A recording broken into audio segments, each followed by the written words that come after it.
Missouri Stadium. I'm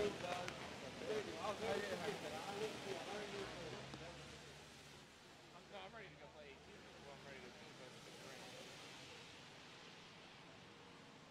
I'll walk in with you and show you where the seats are in a minute. Yeah, I would love to go back to that day.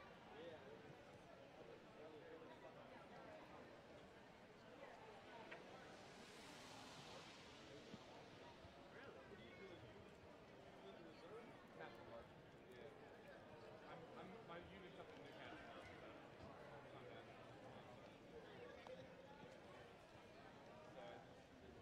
So a little bit.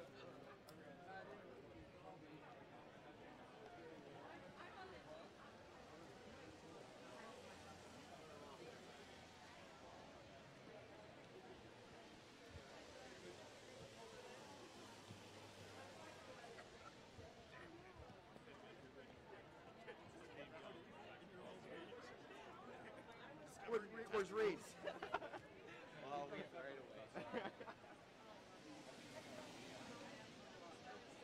I thought maybe he dropped him at the frat house. He was going down drinking. 6. It's not late.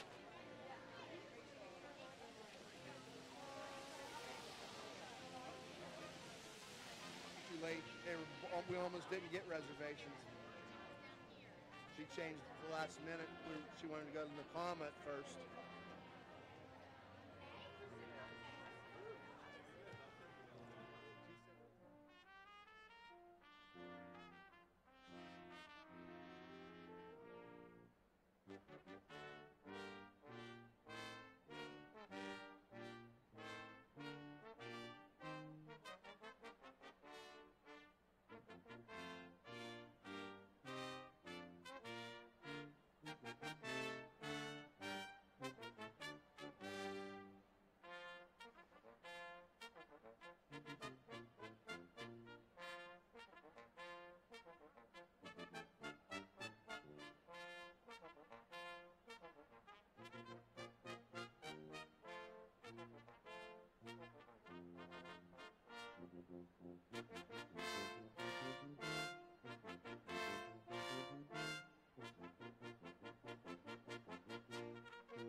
Yeah, Western Fenway.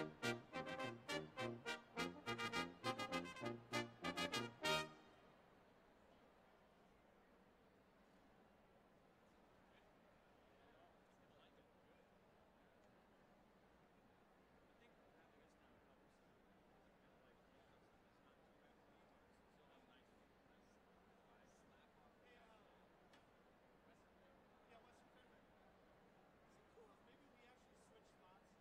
Yeah.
Good morning, everyone.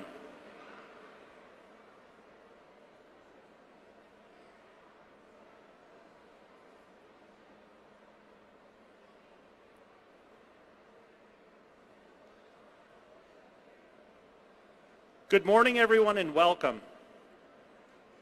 As is tradition at Washington and Jefferson College, I am honored to present the 50th reunion class, whose members become part of the Washington and Jefferson College's Presidential Guard today. The Presidential Guard is the guardian of W&J's traditions, the keeper of the college's history and wisdom, and a model of success for today's graduating class. Please join me in welcoming the class of 1968 to the 219th commencement of Washington and Jefferson College.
Ladies and gentlemen, guests, we now begin the 219th commencement ceremony for Washington and Jefferson College.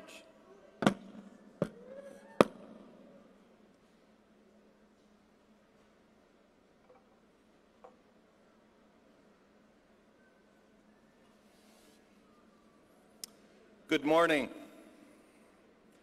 Oh, come on, I know you can do better than that. This is graduation day. Good morning. That's much better. Thank you. There is a good reason why they call these ceremonies commencement exercises, as graduation is not the end, it is the beginning. Today is your beginning to a new life. As each of you commence exercise what you have learned here at W&J, and I know I speak on the whole staff that I hope your dreams take you to many places around the world, to the highest of your hopes, and to the windows of your opportunities and the most special places that your heart has ever known. Let us pray. We rejoice today as we celebrate the wonderful accomplishments, discipline, hard work, and determination and self-sacrifice that brings us to this day of graduation for our class of 2018, as each of them are special and near and dear to us. What a gift it has been for them to have learned from professors and counselors in their chosen field as they now prepare to enter this world in the realms of business, academia, the arts, medicine, education, government, social action, and ministry. May the skills they have learned and developed here at W&J help to manage their time and to help them to build a strong foundation of work ethic towards successful careers and joy-filled lives. We ask that the friendships and memories that they have formed on this campus bring them lifelong rewards for years to come. Our greatest prayer for them today is that they continue to be lifelong learners who recognize their need to constantly discover more about their life, about themselves, and their journey of faith. As they deliberate over life-changing decisions, whether that be jobs or careers or homes or marriage and family, that they will indeed seek your guidance. Fill each of our graduates with gratitude, humility, love, and faith. Provide them with a great source of spiritual wisdom and discernment. Keep them close to their families and to be open to the wisdom of elders. Help them to learn from their mistakes and failures, as we know, Lord, there will be some. We ask for your hand to be upon all of those who graduate, their families who have journeyed with them. Help them to stay true to their dreams and to use their gifts wisely and to walk into the future with confidence in who they are. We thank you for the joy and celebration of this day. Let us rejoice and be glad for our time together. Amen.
Please be seated.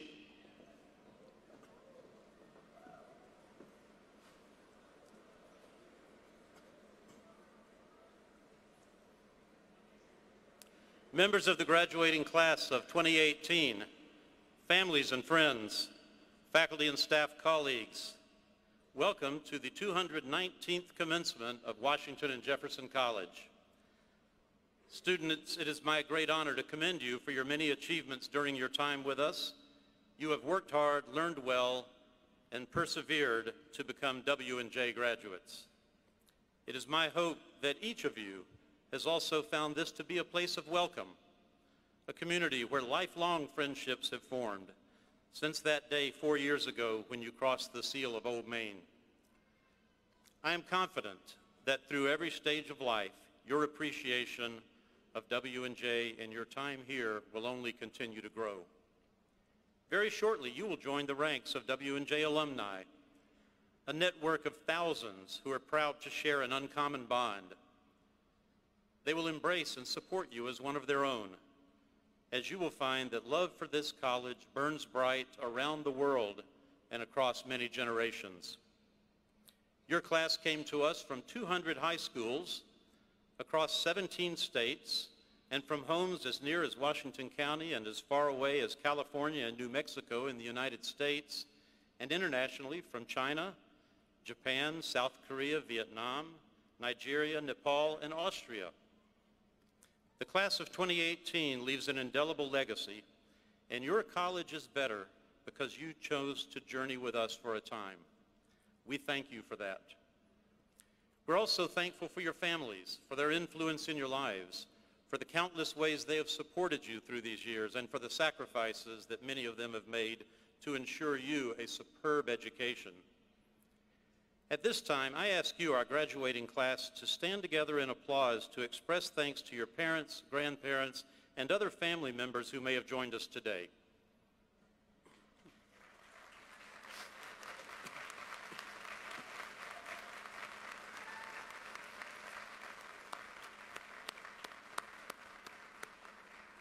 You may be seated.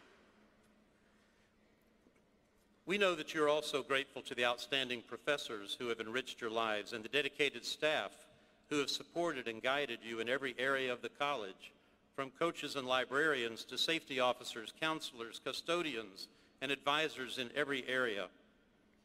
I now invite your faculty and staff to rise and remain standing for a moment so that we all may express our sincere thanks to you.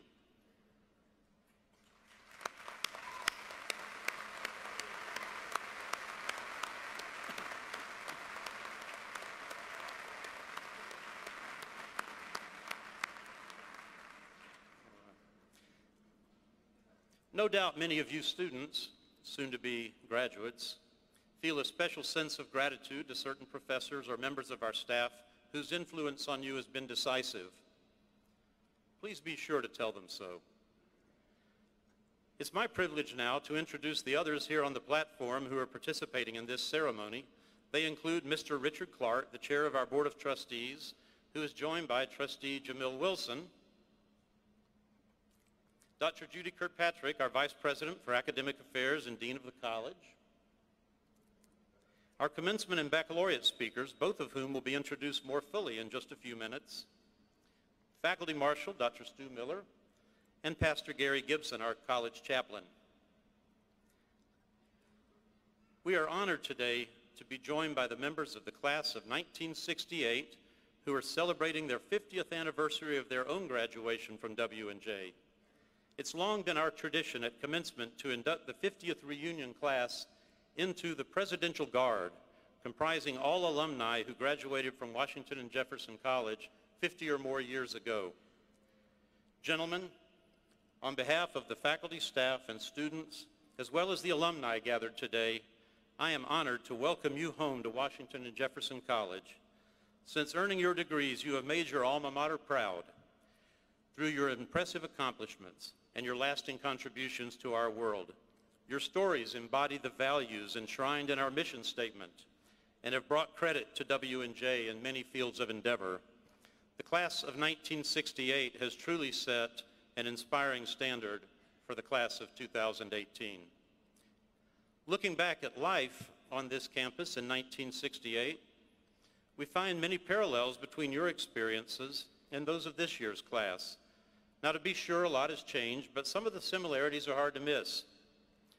During your time on campus, W&J opened the brand new library, which continues to be used by our students every day, and in fact, this summer, it will be completely remodeled. It will include digital classrooms and a number of other assets to better serve the students of today and tomorrow. It's especially significant for today's occasion that this renovation of the library is made possible with generous support from one of your classmates, Dick Clark, and his wife, Angela. W&J was embracing the latest technology in your senior year. The Department of Mathematics phased in 6 high-speed rotary calculators, whatever those are, and the college bought a new computer and an IBM key punch unit for what was called the computing room.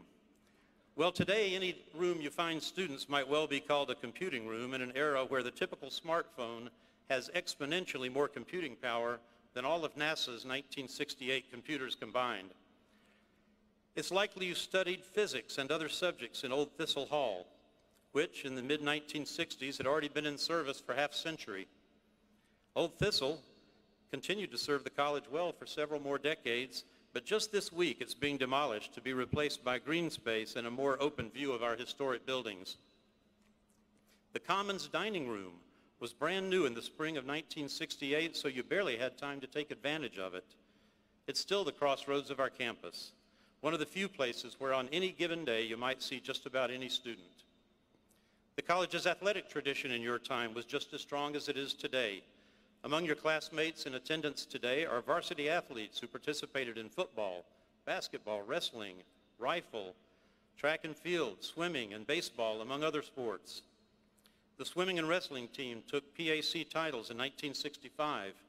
Wrestling and golf won conference titles in 1966, and tennis won the championship in 1968.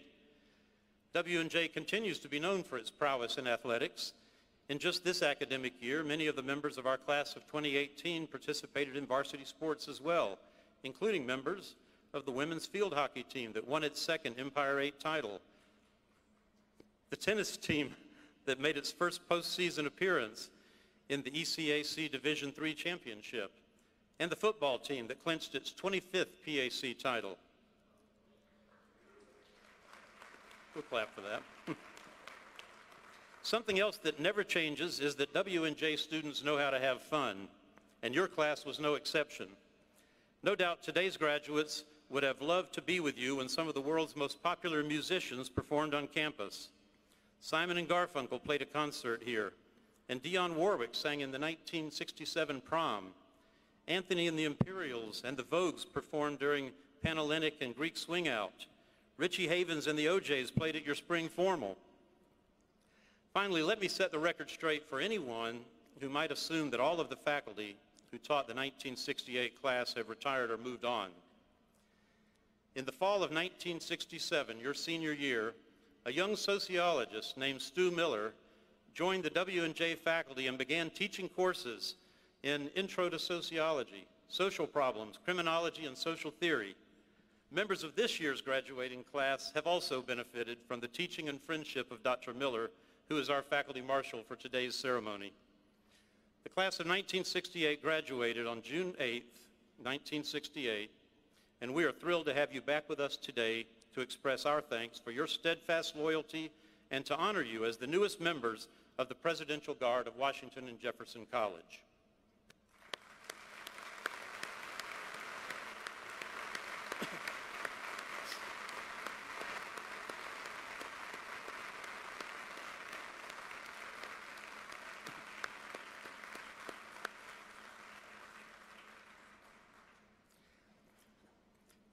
There was a time in the long-distant past when W&J College commencements featured speeches from every graduate.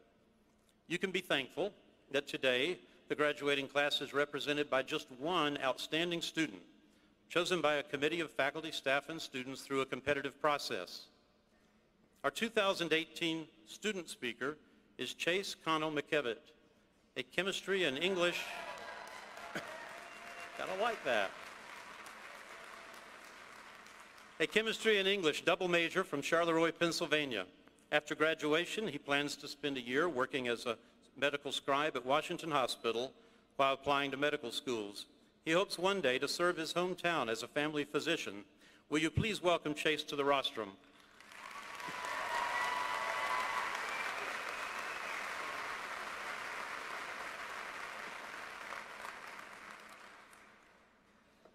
Thank you, President Knapp. Welcome, graduates and guests.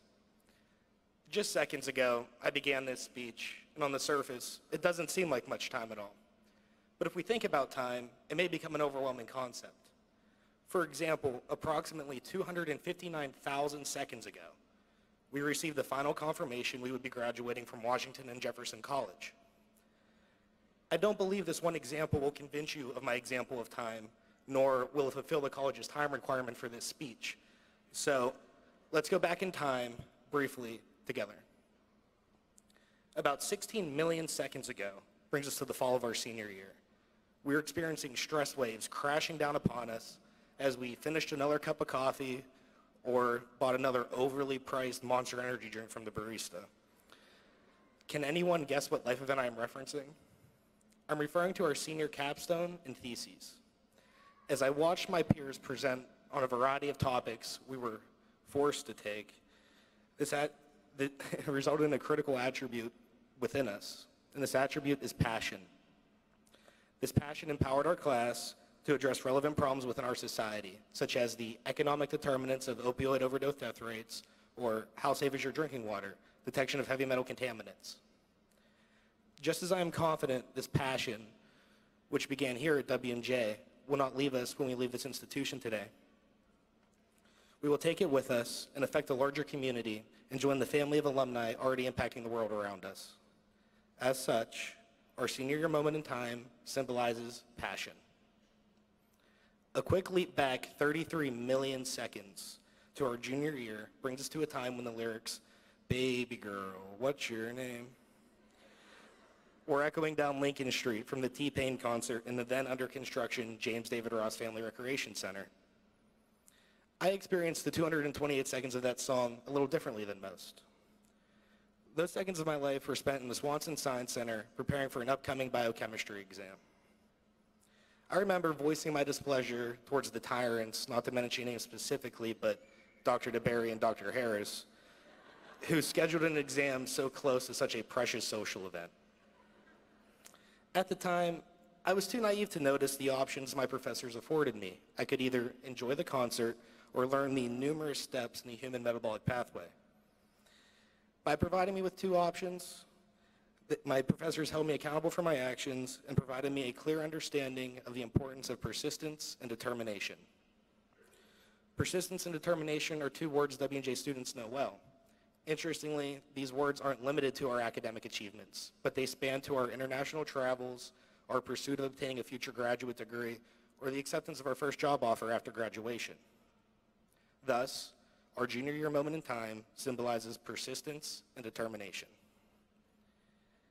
82 million seconds have ticked off the clock since the crisp autumn day of our sophomore year when our campus celebrated a 55-7 President's Homecoming win over Grove City College. I remember this day vividly because it was the first homecoming our class experienced welcoming back friends who graduated the year prior. Reconnecting with these old friends was a dramatically different experience than, let's say, reconnecting with our old high school classmates. And this is because of the common element we share, W&J. Even though we don't like to admit it, we all at some point have craved a deli combo from G&T's or spontaneously stopped whatever we were doing and began chanting witchy quacks. These, among other things, make us unique as students of W&J, an experience where people looking in can never truly understand and people looking out can never truly explain. So, 12 million seconds from now, when our class returns to this campus for homecoming, I expect to pick up the conversation where we left it today, because the friendships we made during our tenure are lifelong. And thus, our sophomore year moment in time symbolizes W&J's legacy of lifetime friendships. 102 million seconds ago, we were beginning our second semester at the college. I was in the middle of my third Chem 170 laboratory class when I received a phone call altering my life forever. The call was from a best friend informing me our best friend was killed in a car accident. From my perspective, time came to a halt. Yet, I'm standing here today giving this speech, and this feat stems from the support I received from the faculty here. Through numerous acts of kindness, my professors supported me and demonstrated the true meaning of our college motto, Juncta Javant, together we thrive. One such moment of empathy occurred when my professor, Dr. Pavani, finished my lab experiment and provided me alternate times to come into lab and catch up on the work I missed. Soon, with recurring moments such as these, I was able to restart time, and which allowed me to become a college student again. All of us are thankful to have experienced this uncommon integrity, which symbolizes our freshman year moment in time. 118 million seconds ago, or more formally, August 27th, 2014, our class gathered for matriculation. If I remember the 27th of August correctly, it was a day filled with sweaty handshakes and awkward icebreakers. That day, we signed the college mission statement, shouted our names into a microphone, and began our journey through W&J. And to think, it didn't even begin in matriculation. On average, 22 years ago, most of us opened our eyes for the first time, and our families looked at us, hearts filled with love and hope. This hope is where I'd like to return our discussion of time to today, May 19th, 2018. Only hope and opportunity lie ahead as we walk across this stage and hear our name echoed once again en route to obtaining our college degree. A degree, although written in Latin, simply translates into passion, determination, friendship, and uncommon integrity. So to the class of 2018, I charge you with the following. Live a life grounded in the values and attributes developed at W&J. Please, don't focus on time as much, but focus on the merit and fulfillment of your happiness.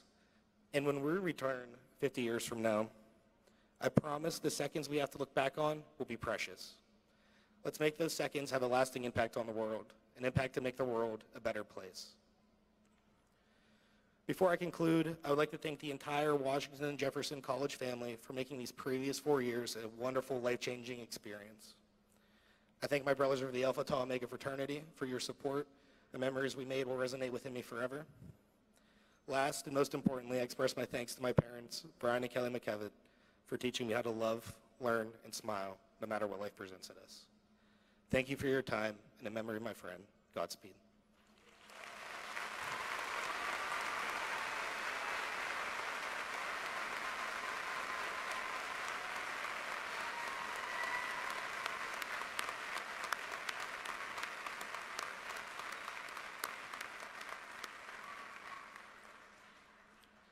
Thank you, Chase. Each year, the senior class votes to recognize one outstanding faculty member and one outstanding staff member as a gesture of gratitude and respect for all. In a new tradition that began last fall, the faculty member chosen for this award will be the featured speaker at this fall's matriculation ceremony. You might say that this speaker will be the class of 2018's welcoming message to the class of 2022. Presenting this year's Class of 2018 Outstanding Faculty Award is Allison Ann Reinheimer, a senior from Berwick, Pennsylvania. Allison is an accounting major with a minor in financial economics and a concentration in entrepreneurship.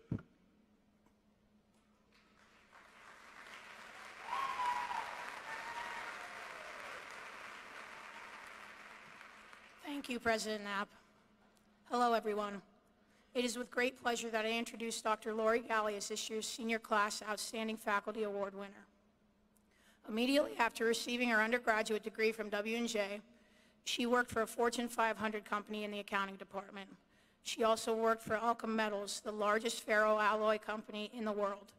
Then she went on to work for a Fortune 100 company, PepsiCo, as a director of finance and accounting. She advanced her education throughout the duration of her prestigious careers, earning an MBA from Carnegie Mellon University and a PhD in accounting from Nova Southeastern University. In 2006, she returned to her alma mater as an assistant faculty member. During her time at W&J, she's taught both introductory and upper-level accounting courses. Beyond just on-campus courses, Dr. Galley organized multiple intercession courses traveling around the world to places like the Mediterranean, Egypt, and most recently, Australia and New Zealand. In addition to her work as a faculty member, she serves on multiple committees of the college, as well as on the board of directors for 3 Pittsburgh firms. Along with her tremendous workload, our nomination is based on other attributes of Dr. Galli that are not explicitly required of a professor. She enjoys supporting all her students in all aspects of their lives. Her door is always open to talk about daily happenings, classroom issues, and career opportunities. She takes the time to get to know each student to better assist them through their journey. Her motherly instincts shine through in everything that she does. I had the pleasure of traveling to New Zealand with her during intercession. She managed 20 college students in a foreign country effortlessly with the strength and patience only a mother could have. She double and triple checked to avoid any mistakes from our absent-mindedness and always came prepared with a purse full of seemingly endless bottles of Purell. She brings the best out of her students. Her enthusiasm and passion for accounting is infectious and encourages everyone to perform at their highest in the classroom. How many other people do you know that get excited over calculating the amortization of a convertible bond premium? As a student and as an advisee, I can personally attest to the fact that her mentorship is unparalleled. Her kindness, compassion, and supportive nature inspires her students and others around her. She has encouraged us to be better students in the classroom, employees entering the workforce, and people in the community. Please help me recognize Dr. Galli's outstanding work for the W&J community.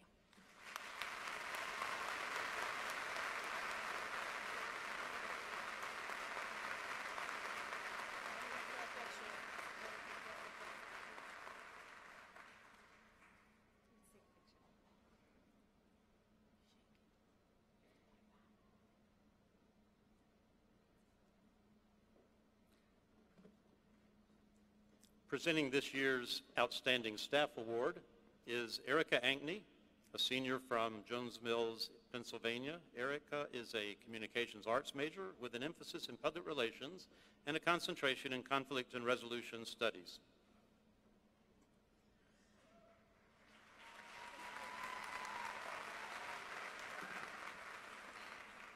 Thank you, President Knapp. Hello, everyone.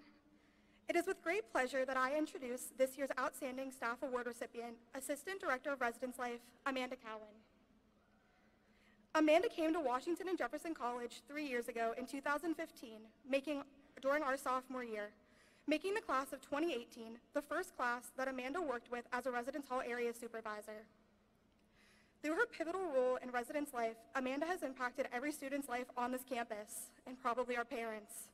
Whether that be listening to our complaints as students, the complaints of parents, or just being there to help and support and celebrate those same student successes. I have the distinct privilege of having been especially impacted by this phenomenal woman. Amanda is genuinely the most thoughtful person that I've ever met, and having met her at W&J has been one of the highlights of my life and experience here. Amanda makes W&J a better place to live and a harder place to leave. Her name is at the top of a long list of individuals to whom I owe my personal successes during my time here. Please join me in congratulating this year's Outstanding Staff Award winner, Amanda Cowan.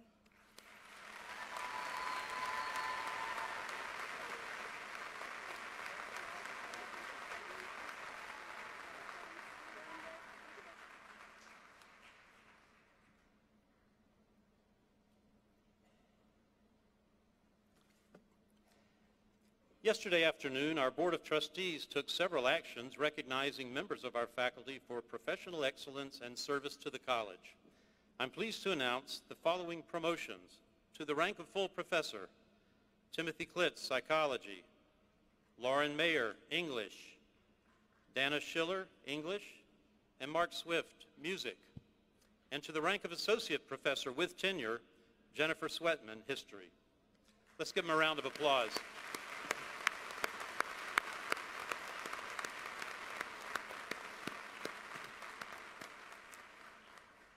In addition, 3 of our most devoted professors are retiring this year with a collective 117 years of service to the college. I'm delighted to announce that the following have been named Professor Emeritus: William Cameron, Communications Arts; Nick Cavoti, psychology,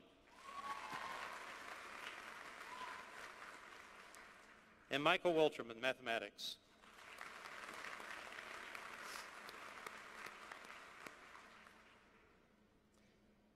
Last fall, as I was flying to a W&J alumni gathering, I listened to a podcast featuring an author who made a compelling case for the value of a liberal arts education. He cited data and shared convincing stories to illustrate that we in this room know what we've always known, that liberal arts graduates are equipped not only to succeed in their first jobs, but personally and professionally throughout their lives. I didn't need to be convinced about that. Well, I'm confident that today's graduates will prove once again that a W&J education provides far more than a ticket to a trade. The author on the podcast was George Anders, and he was speaking about his recent book on this very subject called You Can Do Anything. Mr. Anders is a contributing writer at Forbes and an editor-at-large at LinkedIn, exploring issues related to careers, education, and the future of work. He's the author of 5 books, including Merchants of Debt, Health Against Wealth, The Rare Find, and the New York Times bestseller, Perfect Enough. Earlier in his career, he served as a staff writer for the Wall Street Journal, as the Silicon Valley bureau chief for Fast Company magazine, and as a founding editor of Bloomberg View. In 1997, he shared in a Pulitzer Prize for national reporting. He and his wife, Betsy Corcoran, who is with us today, live in Northern California, and their 2 sons are college students. Ladies and gentlemen, will you please welcome George Anders.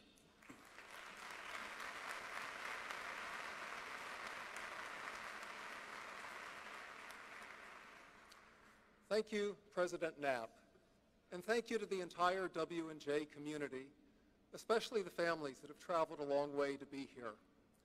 Something amazing happens when we bring together a wide community of people to appreciate and observe a common goal. Social scientists call it the power of convening. To be here today, taking in all the achievement and potential in this hall, is a great honor. In fact, let's take stock of all the strength in this room.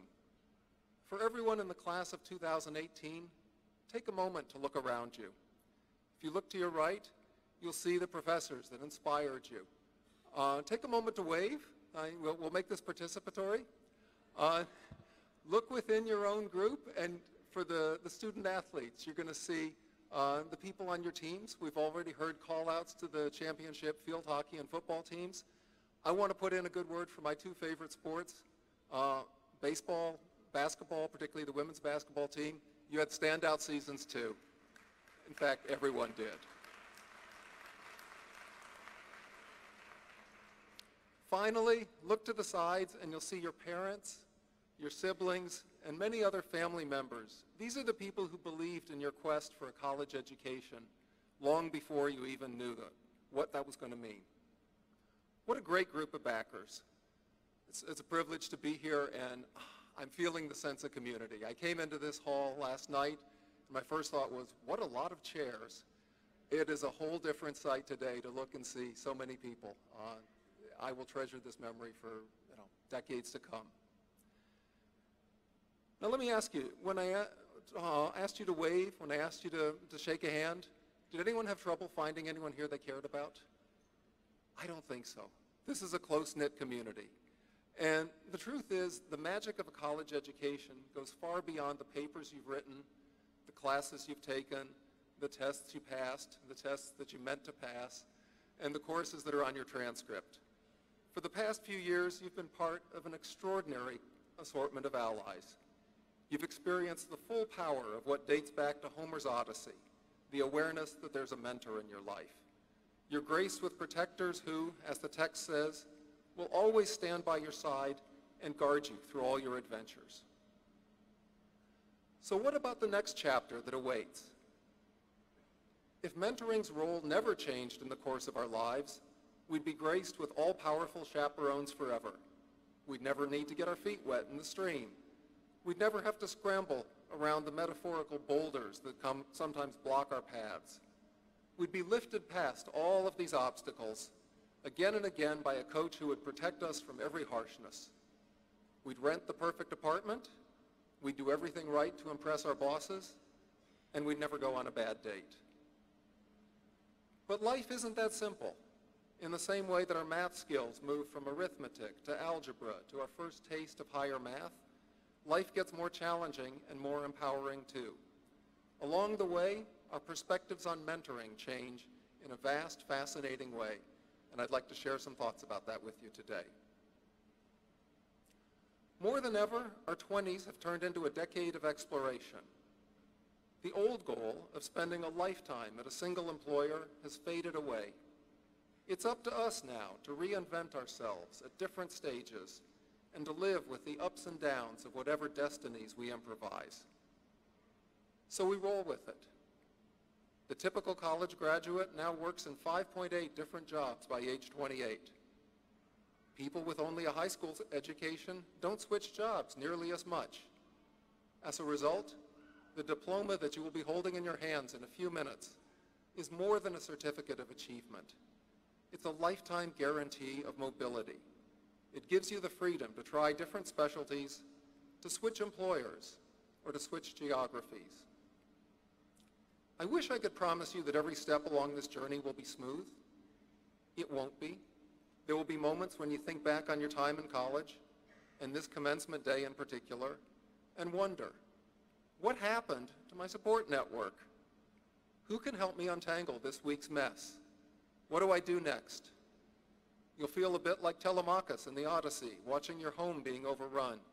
You'll yearn for the wise counsel of Athena, speaking to you through the persona of mentor. Yet when bumpy moments arrive, you already have the resources you need to prevail. We can find inspiration in Ralph Waldo Emerson's Self-Reliance, where he writes, "Trust thyself. Every heart vibrates to that iron string. Nothing is at last sacred but the integrity of your own mind." More than 150 years later, that sentiment still holds true. Thanks to everything you've learned and done and seen in 4 years of college, you're ready to be your own mentor, regardless of what the circumstances might be. What does it mean to be your own guide? In short, it means that when you're confused, you can point yourself toward clarity. When you're dispirited, you can redirect yourself in ways that will brighten your mood. And when you feel ignorant, you can create your own pathway toward knowledge and mastery. It takes a lot of confidence and self-discipline to become your own redeemer. But your foundation for progress is right here in the Ross Family Center. The exercise that we just did, shaking hands, waving to peers, these are the people that will be with you, either quite literally or at least in spirit, for the rest of your lives. You already know how to seek out the new, how to analyze problems, and how to persuade people with your ideas. Those are the universal strengths that a liberal arts education provides. There's no reason you should ever let naysayers dim your enthusiasm for what you've learned. I've done the research. I've analyzed the studies. I've charted countless career paths, and I've jousted with the critics. The critical thinking skills that you've mastered here will serve you well in whatever career you choose. By the way, it's important to note that our worst college habits stay with us forever too. If you started writing papers the night before they were due and stayed up all night to finish them, do not think that you can reform later on. I've traveled that highway and it has no exit, ever. Get used to the drumbeat that signals another all-night dash, because you'll keep hearing it in your 20s and your 30s and beyond. But let's get back to the virtuous habits, because these will keep guiding you forward. Once you leave academia, assigned reading lists disappear. It's up to you to choose your own readings, and too many Americans simply stop picking up books. Yet most of us stay the course. Not only do we read deeply in our core fields, we also sample novels, histories, and books from other disciplines, looking for new perspectives and a wider understanding of our world. I'm inspired by the example of Defense Secretary James Mattis, who for years has been championing everything from Marcus Aurelius to Nelson Mandela. The books you choose to read will be the equivalent of a long, careful talk with whatever expert you choose to meet. When it comes to networking, you already belong to one of the finest groups of colleagues anyone could desire. When this weekend, you will join the cohort of more than 14,000 living alumni of Washington and Jefferson College. Just a few moments ago, I was struck by the institution of the Presidential Guard and the way you salute your alumni of 50 years ago. I visited a lot of colleges in the past few years. I've never come across an institution quite like that. That is something precious. 50 years from now, I may not be able to come to this talk, but you will. And I look forward to the way that your connection with this great college will serve you well for half a century and more. Network with affection. Networking isn't just a business tool. It's a way of cementing friendships, of being kind and thoughtful for each other. Make the most of the associations you have here and the new ones that will come in the years to follow. No single alum can answer all your questions. It's up to you to convene your own board of advisors and to be self-aware enough to pick the right advisor for each new situation. Remember, too, that the fellowship of this college is a model for all the other networks that you're going to participate in or form yourself. This pattern will be familiar and reassuring.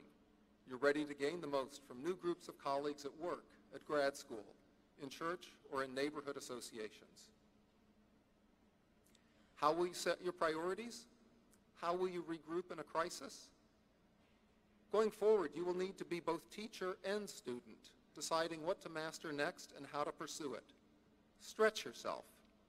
Look for rare opportunities that are just starting to take shape. Keep a journal. Write down your goals. Take your cue from Charles Duhigg, author of the best-selling book, The Power of Habit. You already know from your classes how rapidly you can master something that seems new and bewildering at first. Keep that habit alive. No matter what profession you pick, find at least a few moments in your career when you dare to be the pioneer. There's one secret that the experts don't share, and I'd like to whisper it to you right now. In life after college, you aren't obligated to get 90% to have an A. You don't even need to come close. If you can make good on 60% of your goals, you can be extraordinarily successful. Aim high, regroup when you need to, but don't stress about the times when that promotion doesn't come right away, when that tenure decision doesn't go your way instantly. This is a country with an enormous number of second chances. Sometimes all you need to do is get 2 or 3 big things right every decade. As long as we don't let setbacks wreck our confidence, we're prepared for better moments that come ahead. For the ancient Stoics, becoming your mentor was an end in itself. But as tempting as it is to keep quoting Epictetus until you escort me off the stage, that's not what we're going to do. Instead, I'd rather leave you with a different closing thought. Mentoring isn't just about improving our own lot in life. It's fundamentally a way of helping a broader swath of society, too. I didn't fully realize this myself until 2 things happened in my late 30s. At the time, my journalistic work had brought me to Washington, D.C. As you know, it's a city filled with wealth and power on one side, and with much harsher conditions elsewhere. Trying to stay grounded, I began tutoring a 6th grade boy in Northeast Washington. He hated school for all the reasons you can imagine. Sherrod and I met twice a week in the late afternoon. His mom had very high hopes for this tutoring arrangement, and I'm sorry to say that I wasn't always the perfect tutor. But I never stopped trying. Sometimes Sherrod ran outside and dared me to chase him. Other times he muscled his way through math problem sets with a quickness and confidence that was thrilling to watch. We came from utterly different backgrounds, but in the course of 2 years, we developed a jokey, awkward appreciation for each other. The reason I tell you about this is that partway through these tutoring adventures, work suddenly tugged me in a new direction. I was given a chance to join a landmark project at the Wall Street Journal, looking at the ways a deadly disease was being tamed. My role was to chronicle the lives of very sick people who all of a sudden, thanks to a medical miracle, were given a new chance to live a healthy life. A few years earlier, I wouldn't have wanted to be in that project. It called for a journalist who cared deeply about the unfortunate side of life. I'd worked my way up a different part of the career path, focusing on fearless profiles of big companies and powerful people. I'd done most of my reporting in the suit and tie world. But 2 years of tutoring in Northeast DC had changed me. Being the smartest guy on the beat wasn't so important anymore. A new goal was becoming my beacon, becoming the sort of writer who cared the most. And when the 7 of us on this project were done with our stories, millions of other Americans cared too. We ended up sharing in the Pulitzer Prize for National Reporting. At the start of this talk, I urged all of you in the class of 2018 to cheer on the people who've helped you with this journey. When the weekend's over, the next chapters of your life begin.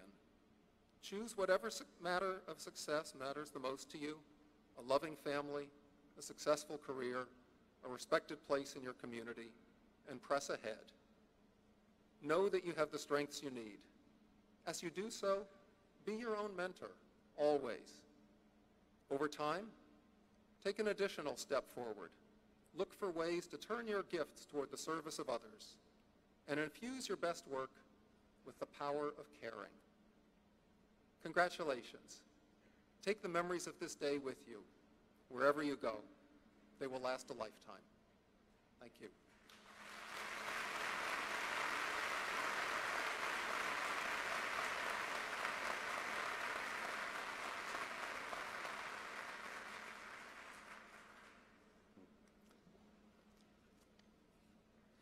Thank you, George, not only for those inspiring words, but for the many ways that you champion higher education.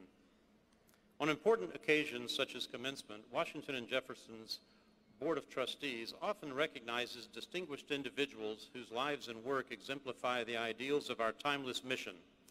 Today we commemorate 2 such people with the college's highest tribute, the honorary doctorate. Today's honorees have contributed substantively to the betterment of our world. One has promoted public understanding of important matters, including health and liberal arts education. The other has spent decades helping to build peace around the globe. Both use their considerable gifts to improve the human condition. At this time, I ask the sponsors representing the Board of Trustees to please present the candidates for honorary degrees.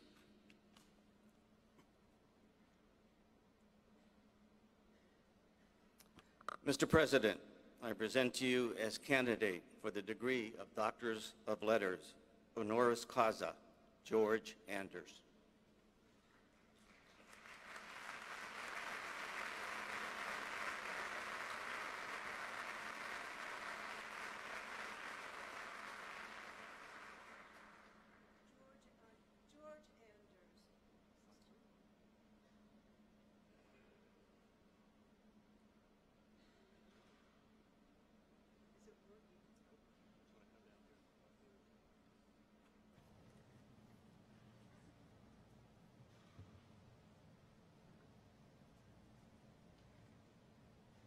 Let's try it here. George Anders, through each stroke of your pen, you've contributed to important conversations and provided a voice for the national consciousness. Over the years, your words have served as an inspiration to many, and you inspire us today. You began your career at the Wall Street Journal, where you worked as a senior special writer and bureau chief for more than 2 decades. In the 1980s, you were part of the founding team of the Wall Street Journal Europe, and in the mid-1990s, you chronicled America's struggle over health care, sharing in a Pulitzer Prize for national reporting in 1997. In your current position as an editor-at-large for LinkedIn, you deliver invaluable knowledge through your articles on college-to-career topics and the future of work. You've shared your wit and wisdom as a contributing writer at Forbes magazine and served as a founding member of the board of editors at Bloomberg View and the Silicon Valley bureau chief of Fast Company magazine. As the author of 5 business books, you've informed the public on important topics, including your latest endeavor that some of our graduates will find fascinating, titled You Can Do Anything. Your other works have included a New York Times bestseller and one of Business Week's top 8 business books of the year. You continue to champion the cause for a liberal arts education as a frequent speaker at college campuses, including Reed College, Claremont McKenna, Stanford, and Berkeley. And we feel fortunate that you've chosen to add Washington and Jefferson College to that list. For your support of this cause that's near and dear to all of us, for the power of your words, and for your choice to share those words with the world, we honor you.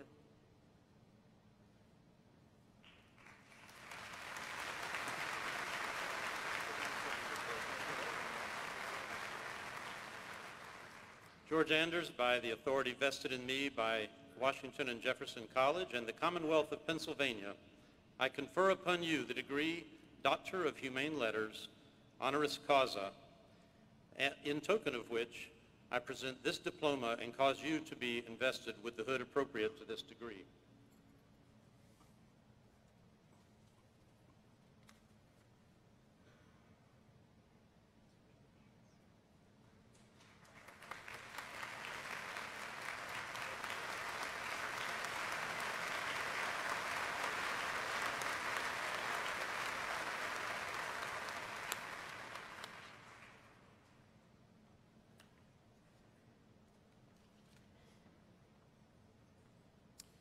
Mr. President, I present to you as a candidate for the degree of Doctor of Humane Letters, honoris causa, Mary Montague.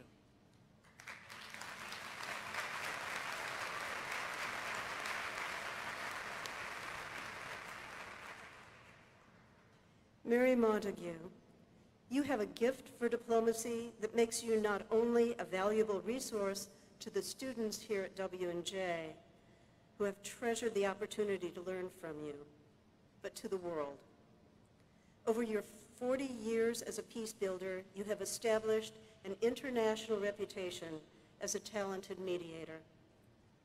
Your work has helped bring together opposing sides whose conflicts seemed beyond repair, including many of the most contentious interfaces during the Northern Ireland conflict. In 2000, you co-founded the nonprofit Tides Training and Consultancy to design a range of accredited trainings in mediation and systemic and restorative peace-building practice. And the organization continues to contribute meaningfully to communities around the world. You have been a director on highly commended European peace projects, and you have developed and delivered mediation interventions and training programs in conflicted areas, including the Balkans, Afghanistan, Pakistan, and Sudan. Outside of your direct involvement in these reconciliation efforts, you have sought to pass on your knowledge as a writer and a teacher. You published Relationships to Reconciliation, a manual for peace builders, and provided peace training to global practitioners through Mediators Beyond Borders International Institute for Women Leaders. As I touched on earlier, and as many in our W&J family know, you have dedicated your time to educating our community as a visiting professor at the college in 2016 and 2017. We at W&J are not the first to realize how lucky we are to know you or to recognize your many accomplishments. You received the Mediator of the Year Award in April 2015 from Mediators Beyond Borders and the 2015 International Bremen Peace Award for Public Engagement. And this year, you've been nominated for the Fulbright Prize in International Understanding. For your contributions to international diplomacy, for your service to the global community as a teacher, and for giving us the privilege of calling you a friend. We honor you.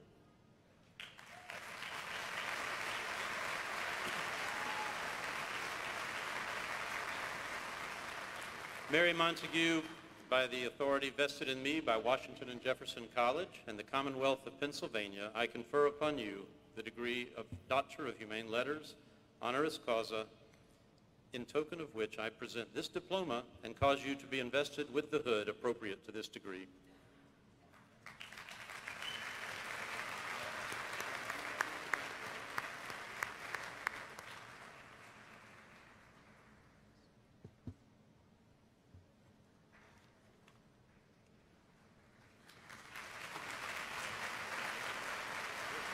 Is it working? All right, let's try this again. And now, ladies and gentlemen, we will proceed to the awarding of degrees in due course. First, just a brief process matter. We have a professional photographer on board capturing the moment, so you will receive a copy of the photograph. So parents, family, and friends, please sit back, relax, and enjoy the moment. Will the candidates for the degree of Bachelor of Arts please rise? That's all of you.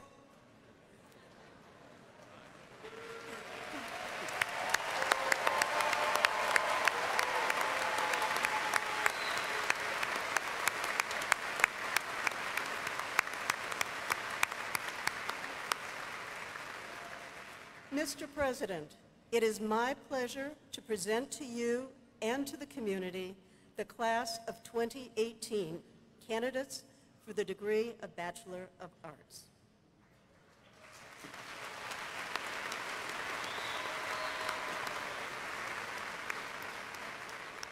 Members of the class of 2018, by the authority vested in me by Washington and Jefferson College and the Commonwealth of Pennsylvania, I confer upon you the degree Bachelor of Arts in course with all the rights and privileges thereto appertaining. Congratulations.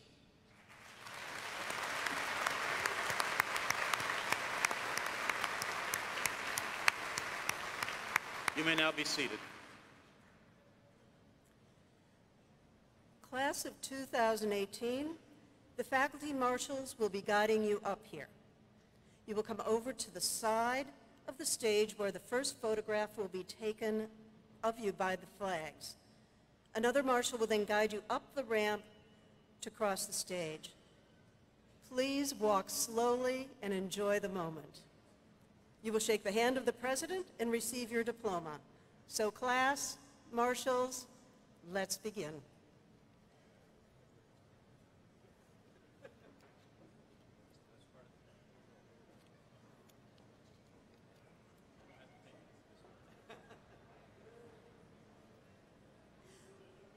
First to be recognized are our graduates with Latin honors, summa cum laude.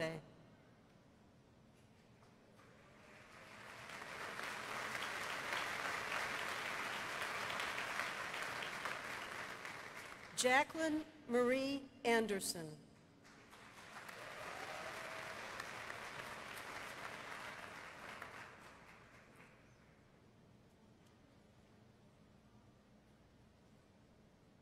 Cole Robert Greco.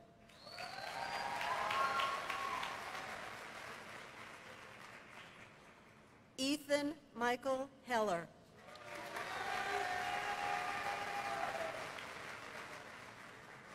Jordan T. Hosfeld.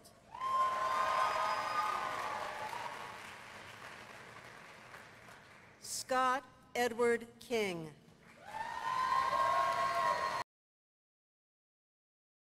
E. Lay.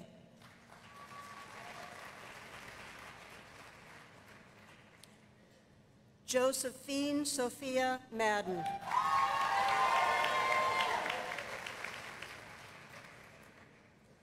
Davy Matthew Oliverio.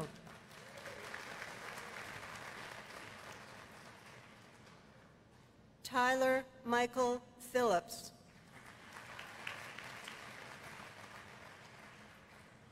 Peter Joseph Sobraski.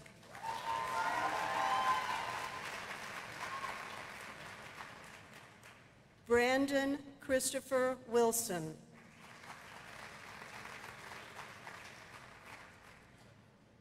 Joseph Justin Yano.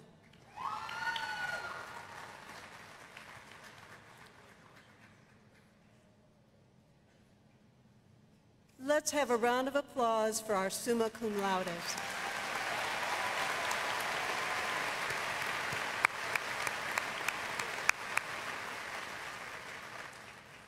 The following students are graduating with the distinction of magna cum laude.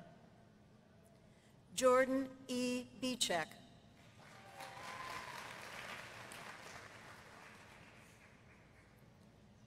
Siddhanta Jung Vista.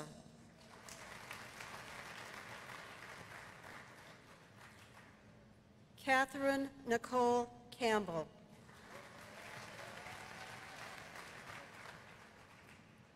Kayla Elizabeth Conforti.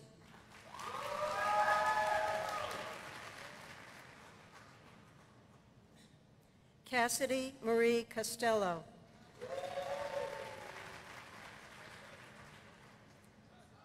Garrett Dunn.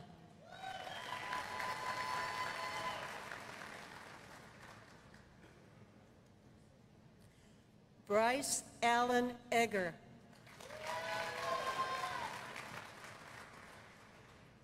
Maya Danielle Irvin.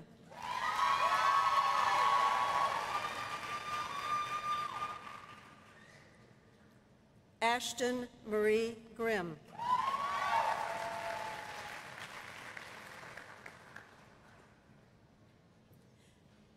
Jake M. Harrison.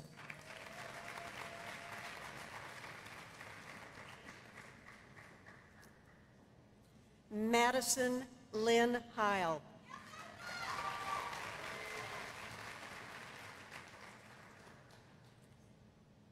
Danielle Elise Kachka.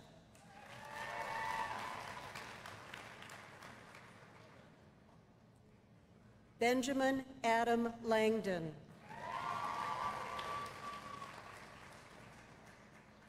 Ming Hong Lei.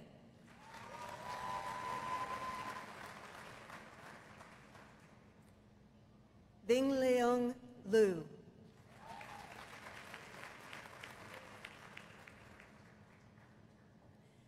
Catherine Lee Mikado.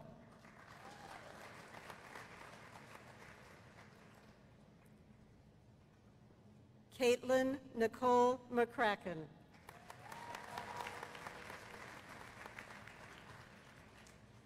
Catherine McSuris.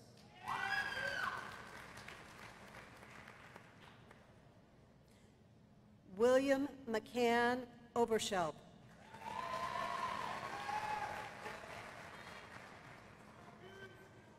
Luke James Ratkiss.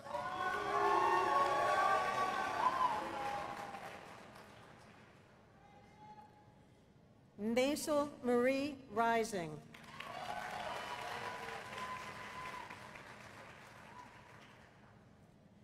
Rachel Renee Reska. Allison Ann Reinheimer.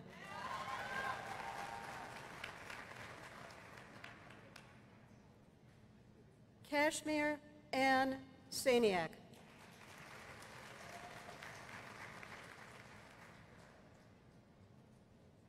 Marlena Therese Senge.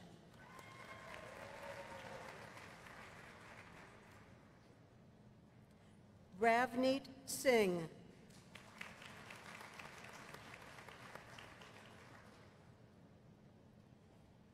Marissa A. Sudar.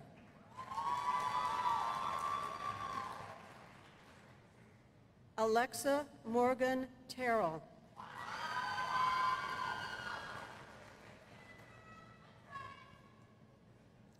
Parker Thomas Trent.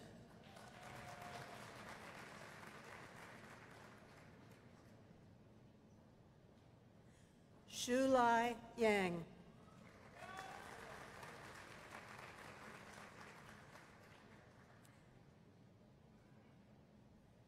Let's have another round of applause for our magna cum laudes.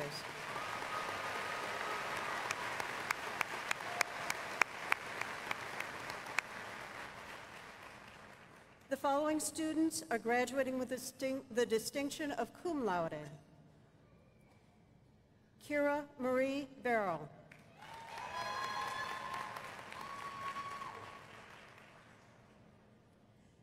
Rachel Maria Belhai.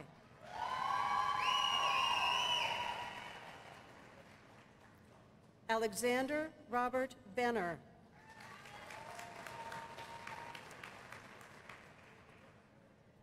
Ellie Samantha Blixt.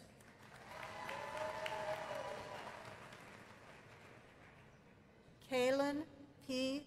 Selene.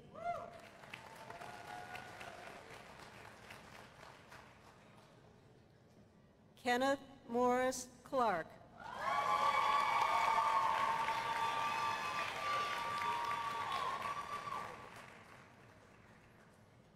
Melanie Christine Kako.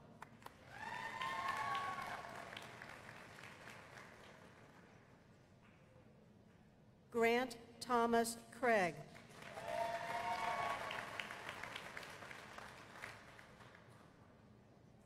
Michaela Noel Cully.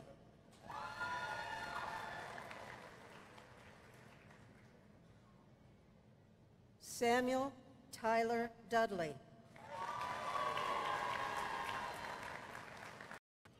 Bailey Kristen Emery.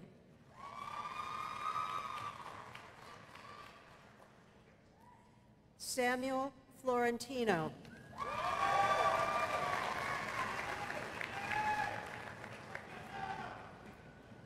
Mariah Carey Fluke.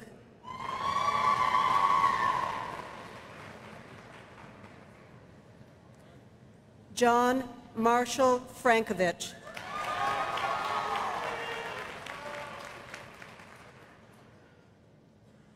Christopher Robert Frederick.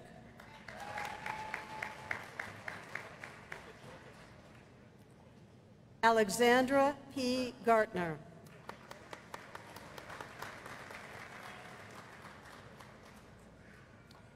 Alexis Sue Glenn.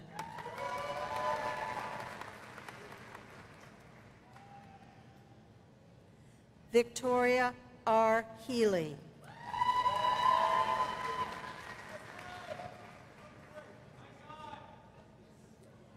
Matthew Ryan Heslin.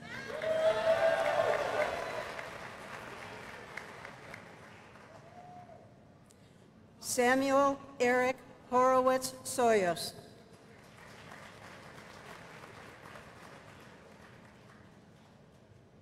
Maria Hovanek.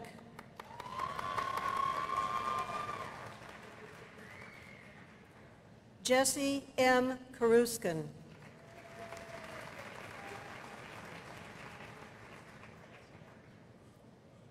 Ingrid Lexova.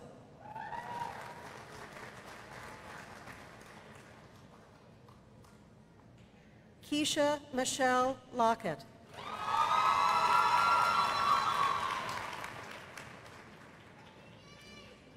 Erotine Gabriella McWhinney.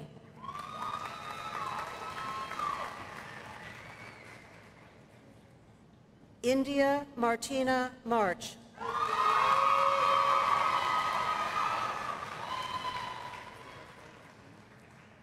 Chase McKevitt.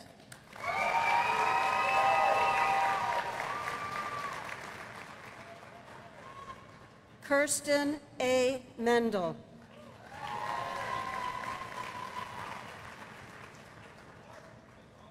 Mark V. Merlino.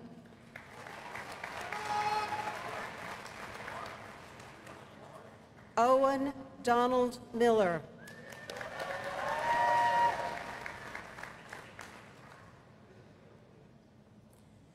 Yuna Miyoshi.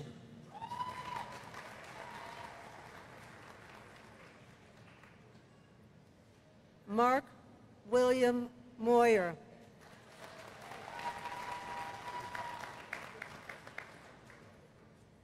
Nicholas Allen Murgo.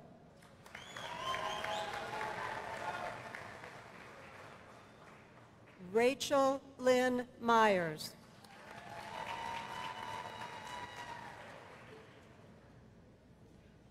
Sunrong Chien.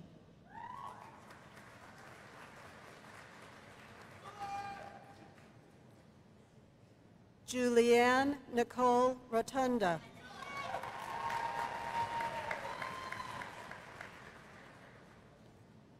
Caleb James Ruthhart.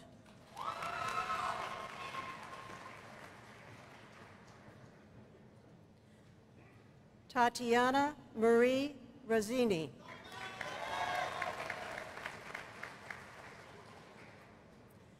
Diana Karen Sarnicki.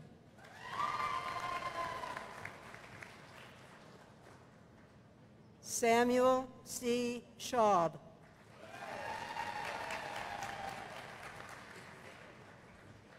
Austin Joseph Shearer.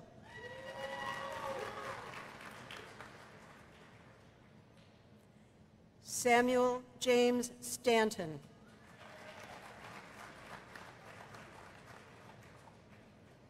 Sarah Elizabeth Stauffer.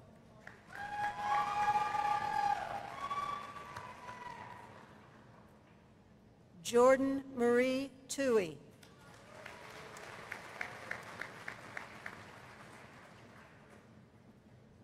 Jennifer A. Wallace.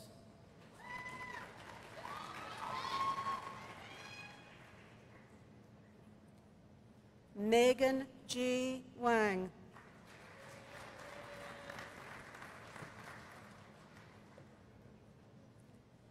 Natalie Wareham.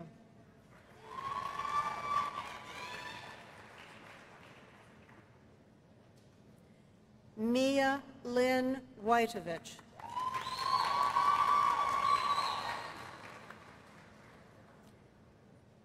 Now let's have another round of applause for our cum laude graduates.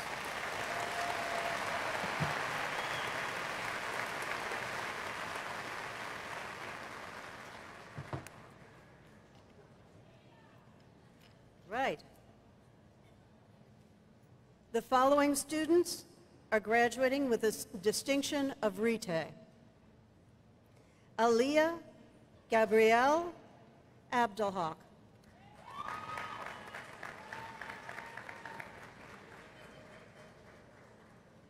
Olivia Kenya Adkins.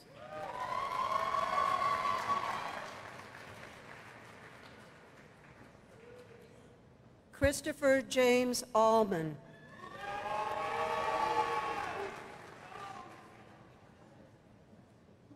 Julia M. Alvarez.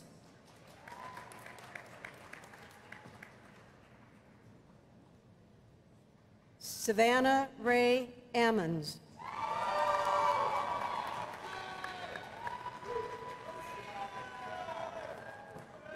O'Shea Zachary Anderson.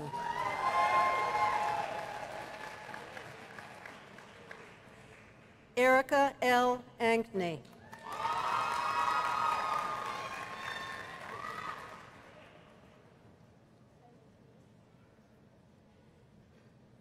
Madison Haley Babica.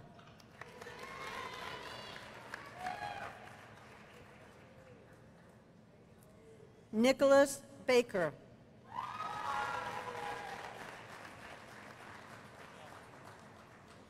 Carly Barron.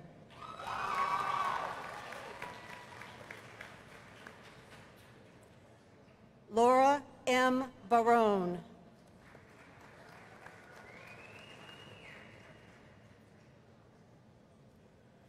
Jillian Lee Bartman.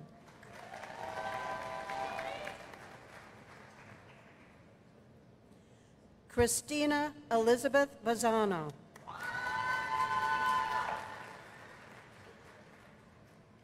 Carly K. Beabout.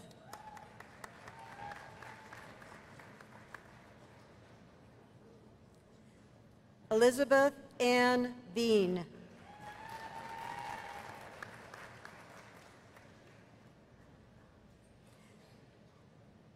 John Nicholas Becker.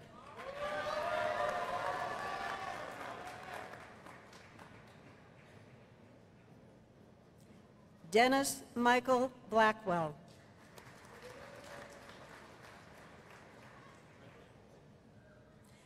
Alexander Vincent Blout.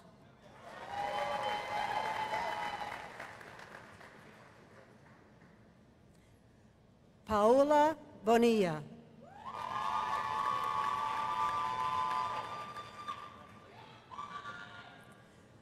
William Scott Bowser.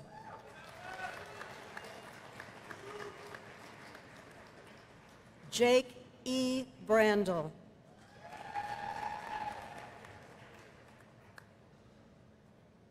Amina R. Brown.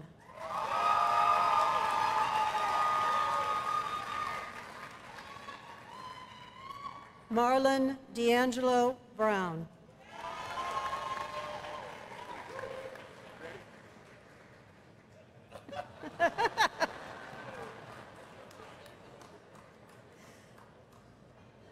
Jedediah Peter Buck.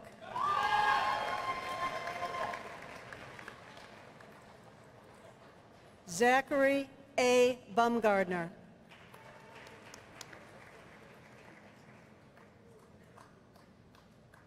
Jonathan James Caddis.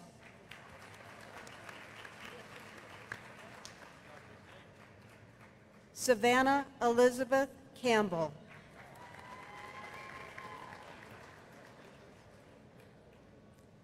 Dustin Canella.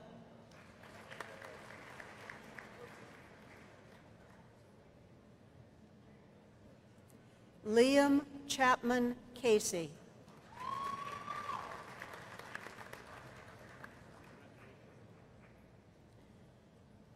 Shaler L. Chandler.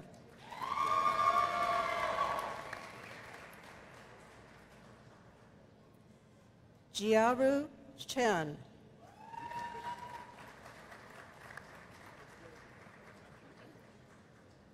Janae Edith Cleaver.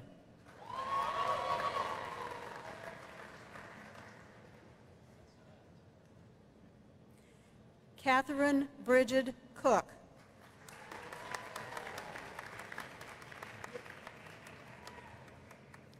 Alexandra Danielle Craig.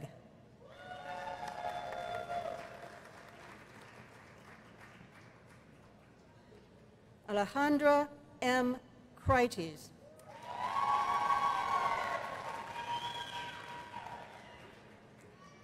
Victoria K. Culbertson.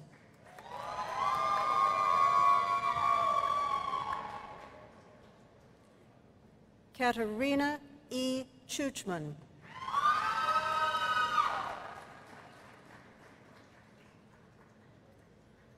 Kirsten M. Davis.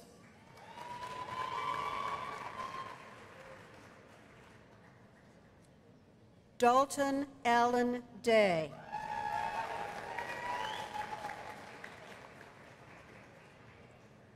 Victoria Deulius.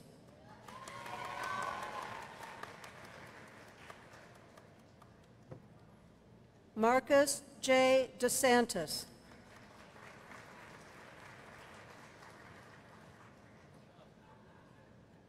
John Albert Dotz.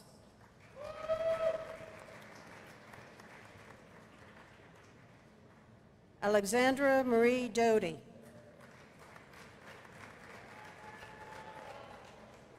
Theodore J. Dragich.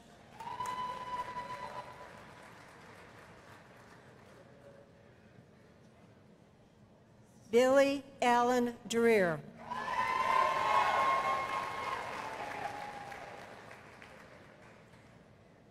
Joseph Carl Dreher.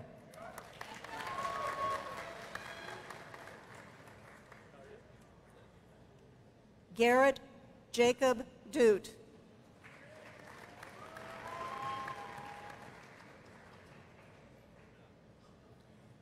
Taylor Ray Dunaway.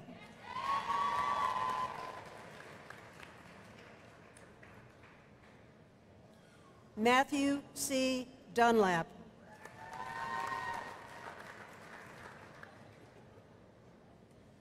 Christine A. Esmond.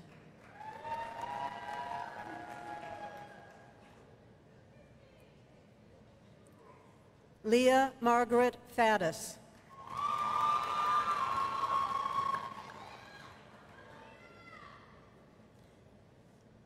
Gregory R. Fantasky.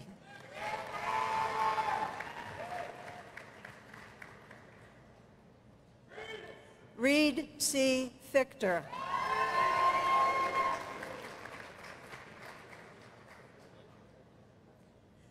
Frances Marjorie Frazier.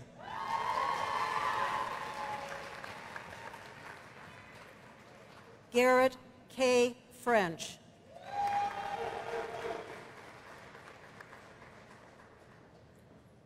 Sarah A. Gaskill.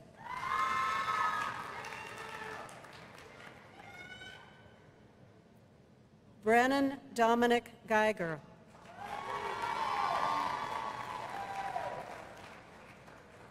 Haley Michelle Giorgetti.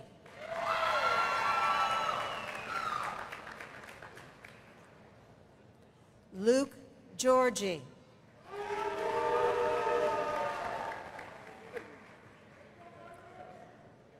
Michael Anthony Gachet.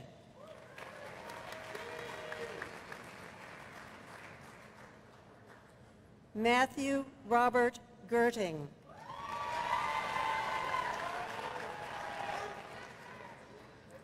Richard Peter Godell.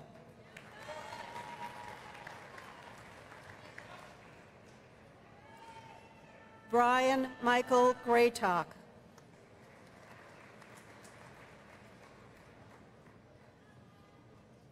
Matthew Daniel Gregory.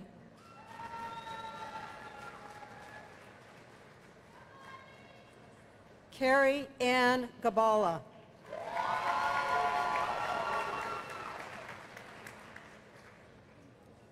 Shauna Renee Golick.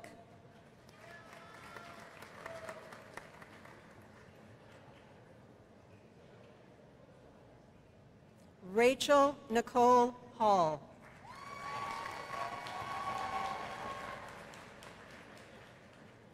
Scott J. Hanna.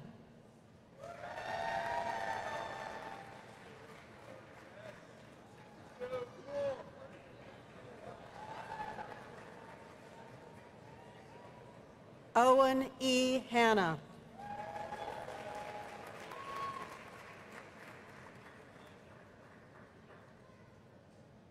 Erin Marie Hawhey.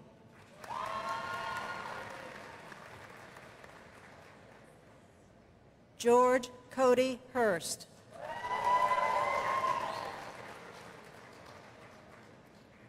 Milton Hennessy.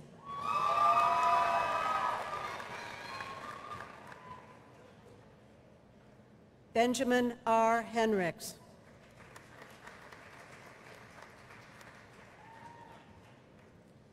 Anthony Tuan Hong.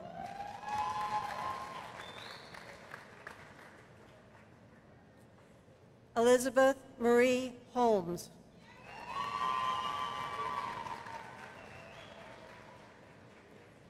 Catherine Marie Hooper.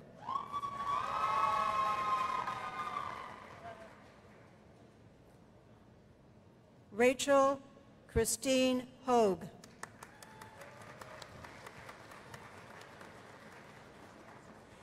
Emily Nicole Huber.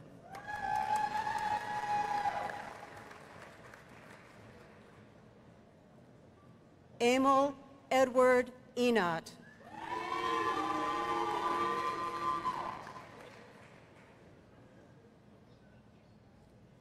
Matthew William Indurante.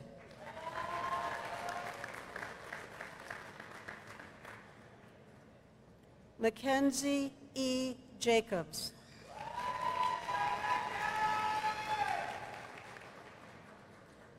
Altia Vanessa Joppa.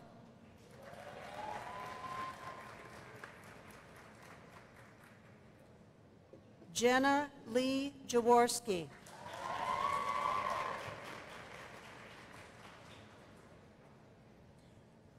Anna Maria Jeffries.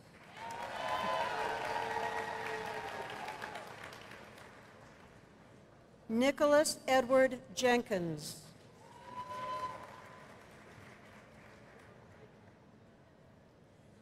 Julianne Renee Gesso.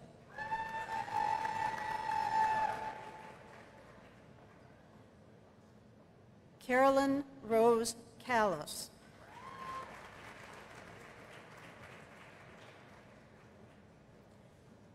Shinichi Kato.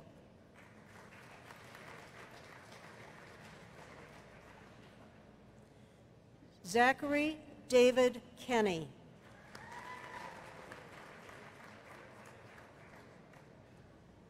Craig M. King.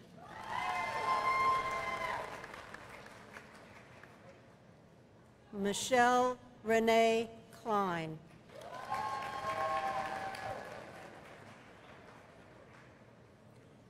Benjamin D. Clubb.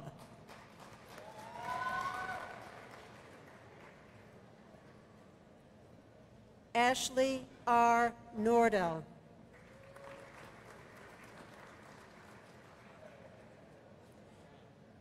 Ryan N. Connick.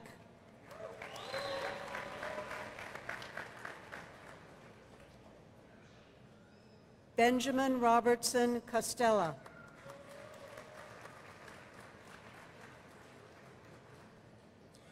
Alexa Marie Koschak.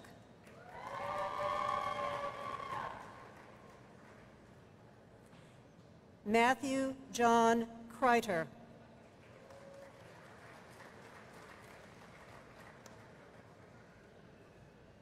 Grant Vincent Kress.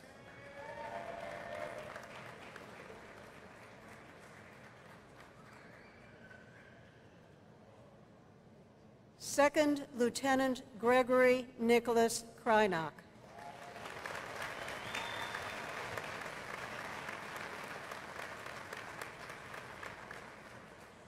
Haley Marie Koulis.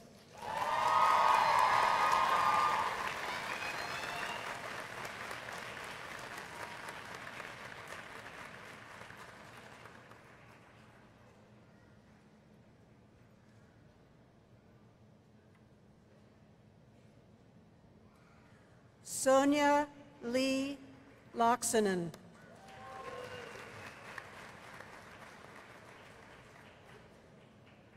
Nathan Seth Lally.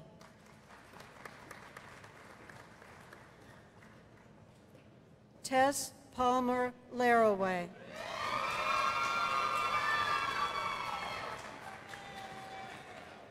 Brian A. Lindquist.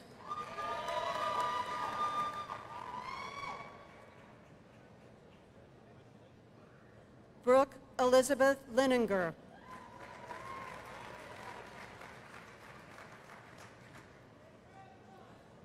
Mariah Michelle Lockhart.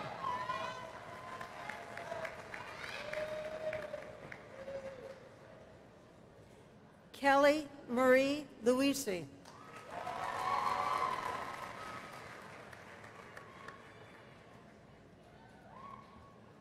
Lauren Elizabeth Markish.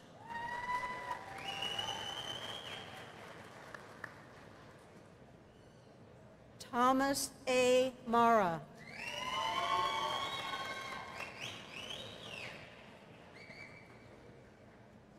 Courtney R. Martin.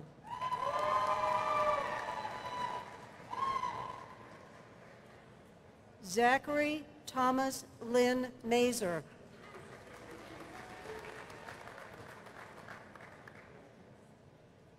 Michael Christopher Mazza.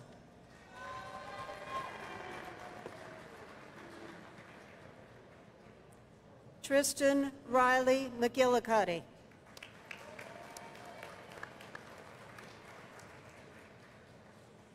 Frederick Reeves McKissick IV.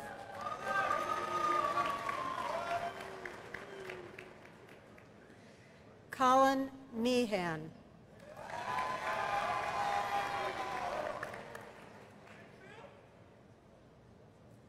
Alan Joseph Melvin.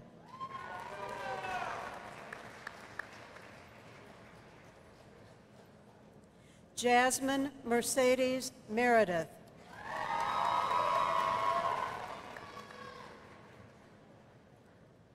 Mackenzie Ann Marinick.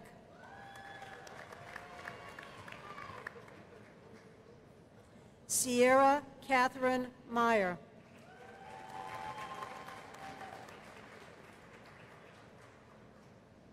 Tanner John Michael.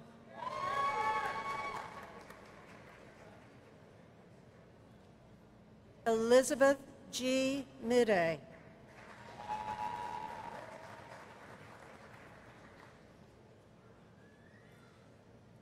Morgan Taylor Miller.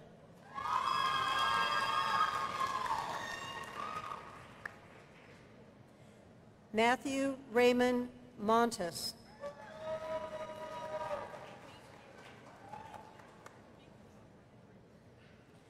Amira Moore.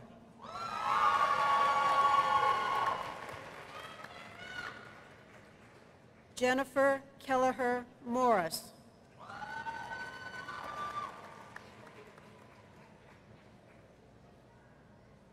Trevor Lee Morrow.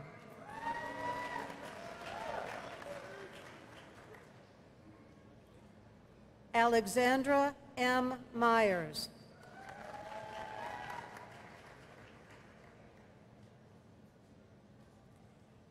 Matthew Noel.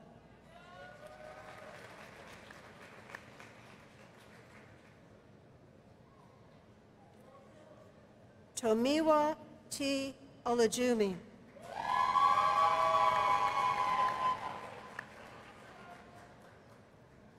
Samantha Josephine O'Rourke.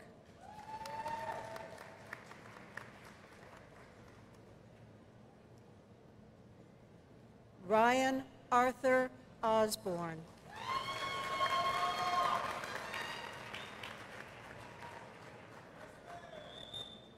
Jacob L. Paradise.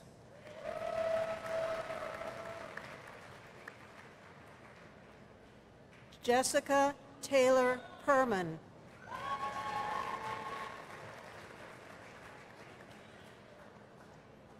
Kyle John Peterson.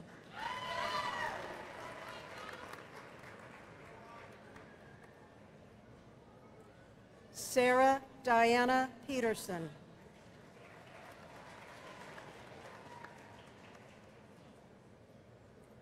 Kendra L. Pierce.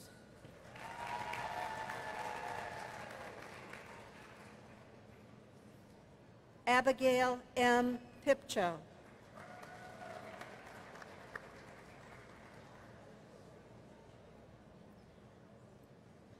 Gabriela Sophia Parasi.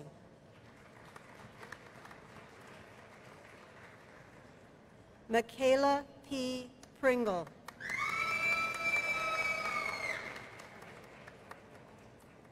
Austin M. Proudfit.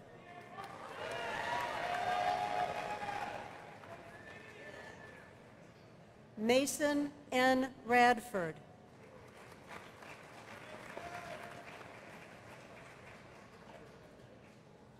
Jared Rebman.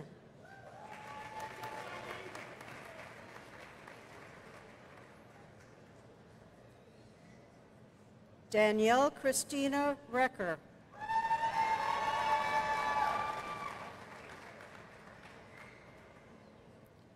Brendan Reddy.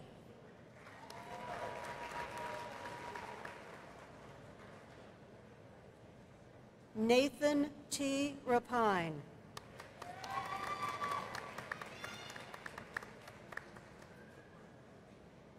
Terrence Dane Richardson.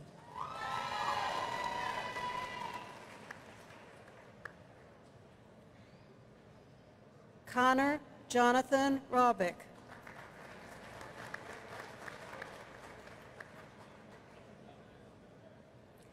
Crystal Channing Rose.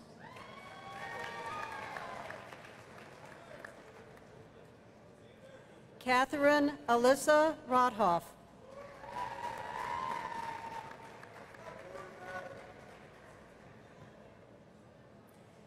Alexander Richard Rouse.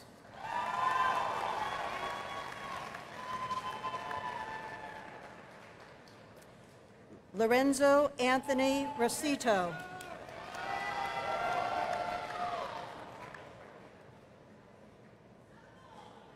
Antonio Domenico Santoro.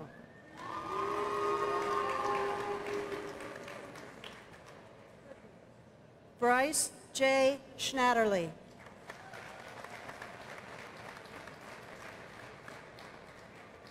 Ryan James Shulo.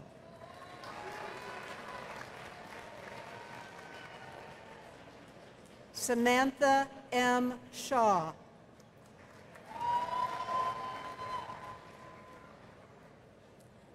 Sarah E. Shaw.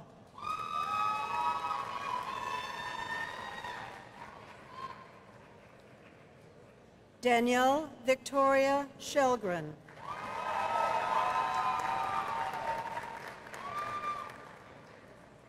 Darius Singleton.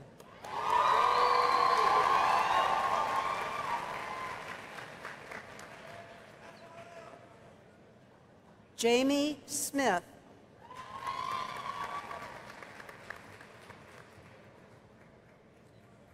Samantha Ann Sophia.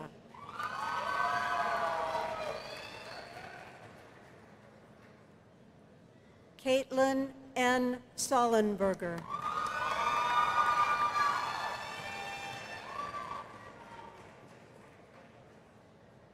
Devin P. Sorrentino.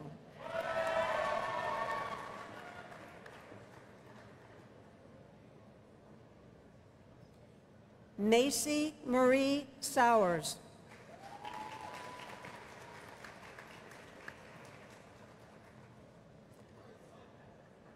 William B. Spare.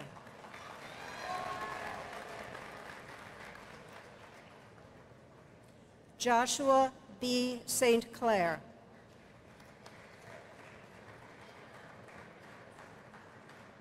Megan Elizabeth Staub.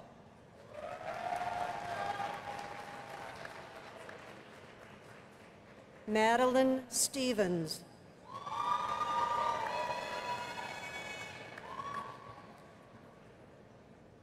Elizabeth Justine Stofko.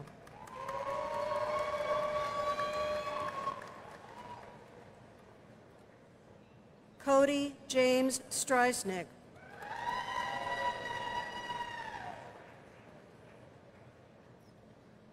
Stephanie Chorznicki.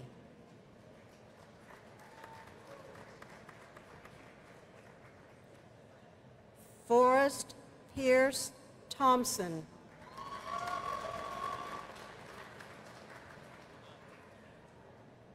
Lila Joy Thompson.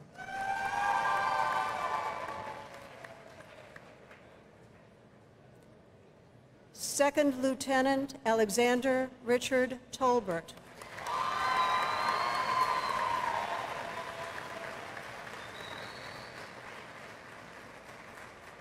Emily Toy.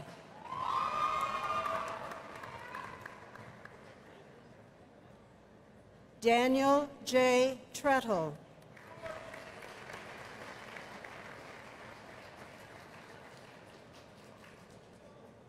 Wendy Susan Ulrich.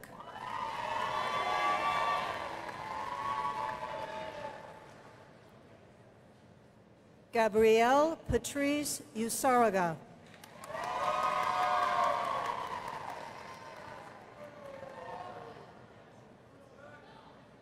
Joshua R. Vasco.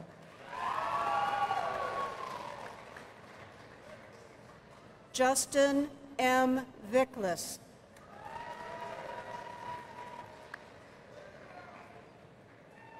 Caitlin E. Vogel.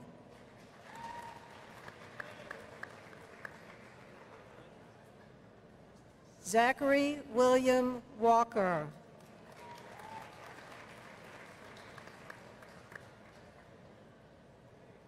Zahe Wang.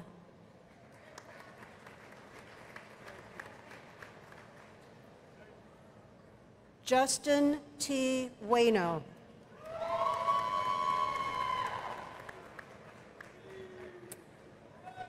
Benjamin Jeffrey Waugh.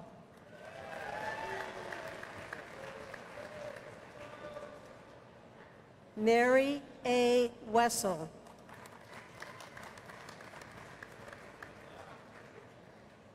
Dalton Alan Wildman.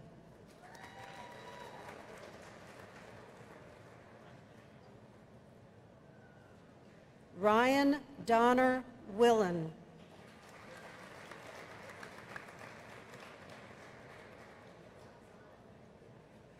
Maya Donnell Williams.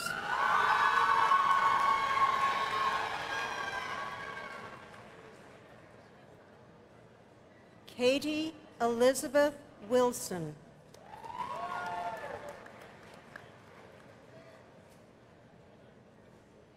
Jordan S. Yates.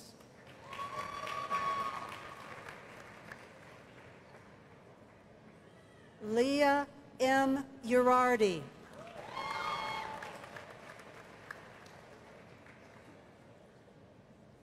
Sarah M. Yob.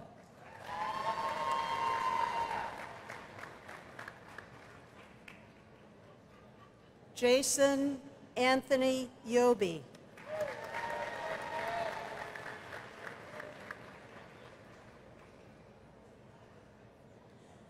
Jungwee Yoon.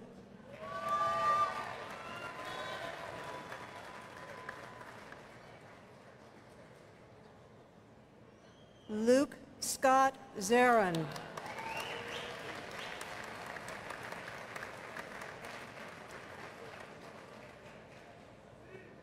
Chao Jung.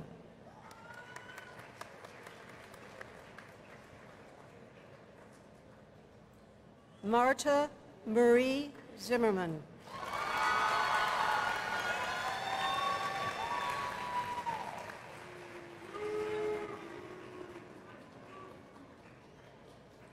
Jesse Kennedy Zubik.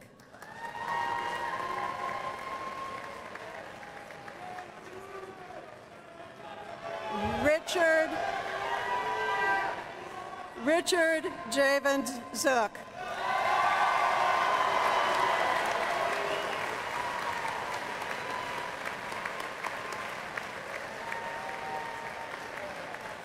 Let's have another round of applause for the class of 2018.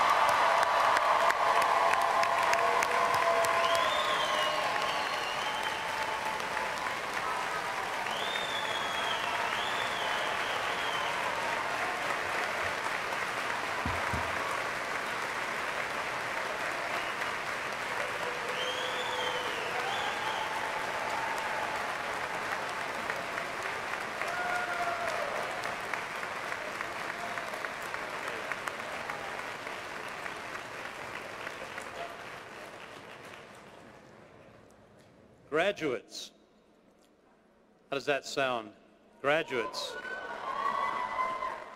Let me again congratulate you and express my confidence that you are fully prepared to serve a world where W&J's values of uncommon integrity and responsible citizenship have never been more needed. Now, as you go your separate ways, remember, wherever life may take you, there will always be a special place nestled in the hills of southwest Pennsylvania, a place where you can call home, a place where we will be cheering you on. Come home often. Keep us informed of your progress. And above all, know that our motto is forever true. Together we thrive.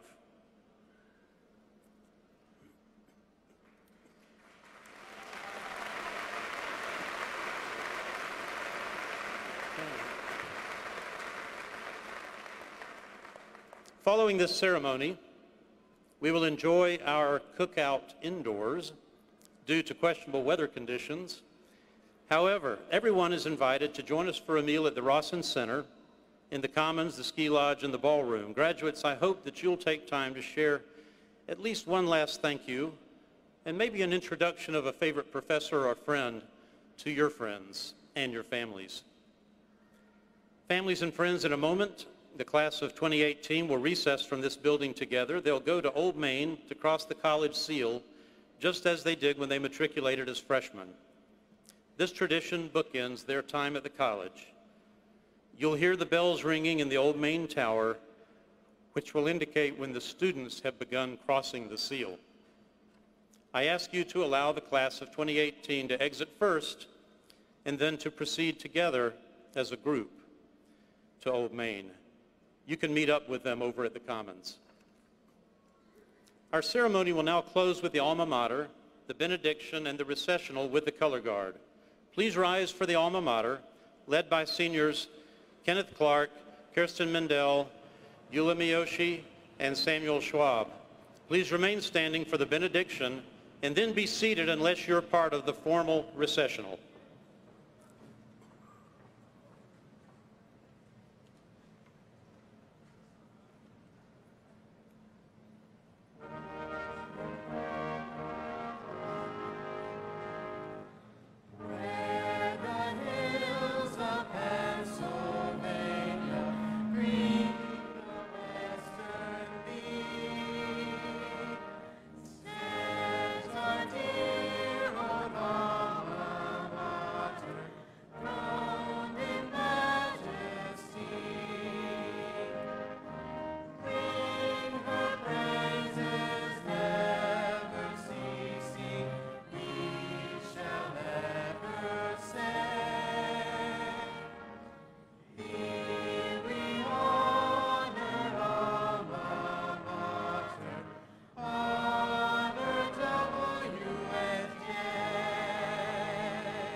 This indeed has been a great weekend of celebrations. That brings us here today.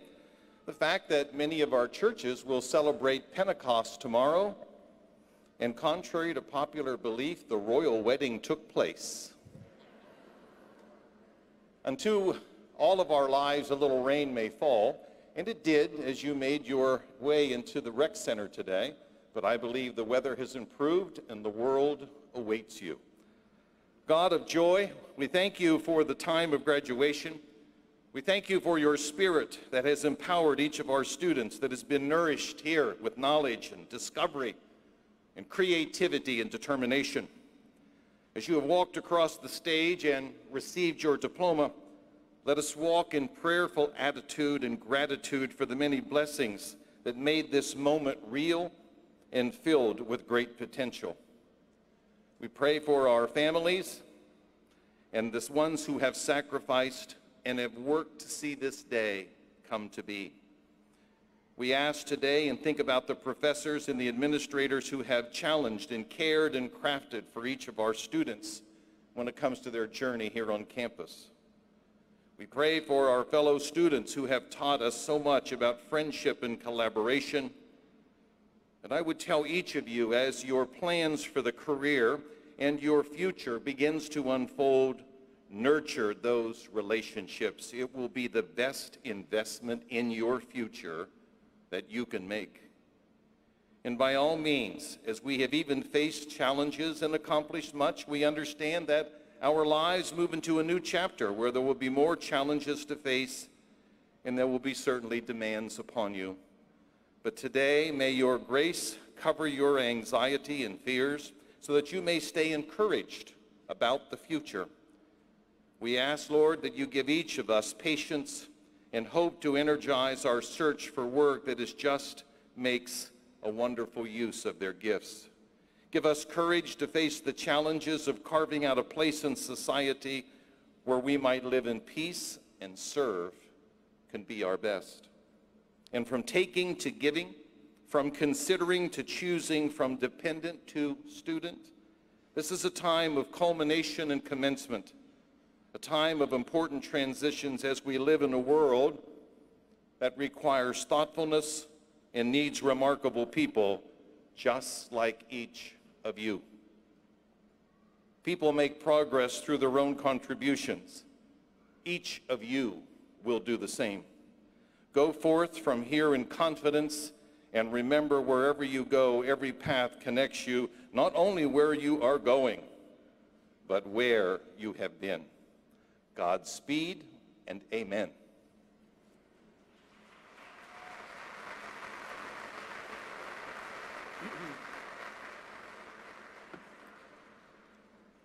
This concludes the commencement ceremony for the class of 2018.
off.